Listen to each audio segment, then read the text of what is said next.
you have had the unique experience to have been on the SAC when Dara was VP Academic, when Brian was VP Academic, when I was VP Academic, when Sarah's been VP Academic. So like, other than obviously like personal characteristics that we have, because I mean that's easy, I think we all know. I know my flaws, I'm sure we all know the flaws. But what do you think's been the thing that's been lacking over the last few years? You talk about, you know, you don't want to do it radically different, but what element, you know, we haven't necessarily been extremely successful in our campaigns. I mean, incrementally, yes, but I mean, so what else do you think should be added? What's your value added to this position? I think that it's not necessarily something that's been lacking year after year, and I think that all the VP academics have done a pretty good job, and that incremental change in the world of the like incredible bureaucracy of academics at Mount A is actually a pretty significant accomplishment.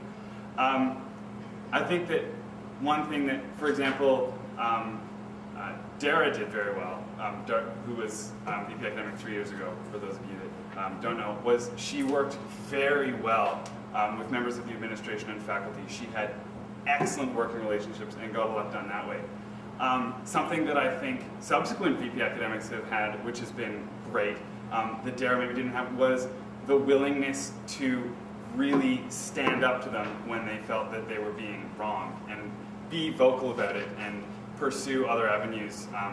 And I think that a combination of that ability to form those relationships but willingness to be steadfast in your views is what would make a good leader. I know that there has been some effort towards rectifying this, and I know it ties in with the idea. Sorry, towards? I know that there has been some things done to rectify this problem, and it does sort of tie in with career counseling. But I know for fourth-year students who are graduating, or third-year students who are preparing to graduate and are looking into graduate schools, it's very difficult to get information from Mount Allison or get any help from Mount Allison when it comes to dealing with applying for graduate schools, finding out about deadlines, whether they be provincial in New Brunswick, whether they be out of provincial. There's not really a database or any source of information that has cohesive information coming from this university. What do you feel needs to be done in order to rectify that? Do you think anything can be done? And would you ideally have that tie into your career services, or would that be a separate department? I think that ties in ideally to a career counselor. The goal wouldn't be like, it's not just find a job when you leave. The services that we need are find a job when you leave if you want a job when you leave, help find a grad school, but also helping figure out what you should be doing while you're here, whether there's courses you should be taking, what needs to happen to put you in the best position, and to strengthen your applications, because this is one of the only universities, in fact it's the only university in Canada without a dedicated career counselor, and it's one of the only universities where you can't get help with a grad school application from someone who's dedicated to it. You have to go and find a prof who's willing to do it, and that's not their job. And a prof can't necessarily help you with what you want to do. They can help you with what they've done. I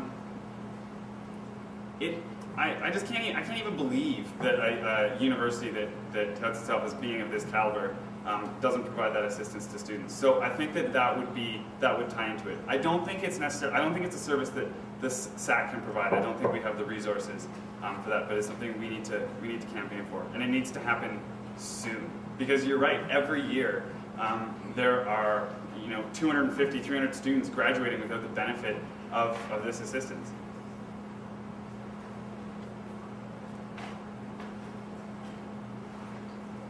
If there are no more hands, I'd like to offer a round of applause for Nathan.